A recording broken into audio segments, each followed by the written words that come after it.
আমার দোস্ত, আমার নওজোয়ান ভাই, হাদিসের মধ্যে আছে নবীজি সাল্লাল্লাহু আলাইহি সাল্লাম বলছেন, শেষ জামানায় আমার উম্মতের মধ্যে তিনটা পাপ অধিক হবে। এক নাম্বার হলো নর্তকী, মানে মহিলা গায়িকা, গান বাদ্য বেড়ে যাবে। 2 নাম্বার হলো জিনা ব্যভিচার বেড়ে যাবে। 3 নাম্বার হলো শরাব মদ পান বেড়ে যাবে। নারী, নেশা, গান বাদ্য, এই 3 জিনিস এক খতিয়ানের।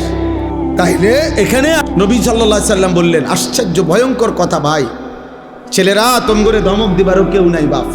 আহা বদনসিব অনেক। 365 দিনে এমন অনেক ছেলে আসো যে কোনো দিন খোদার একটা বছরে ফজরের নামাজ পড়ো নাই, কিন্তু আপন মাও কোনোদিন ডাকে নাই, বাবাও ডাকে। কপ মন্দ কপ, দুর্ভাগা, বদনসিব তুমি, দুর্ভাগা।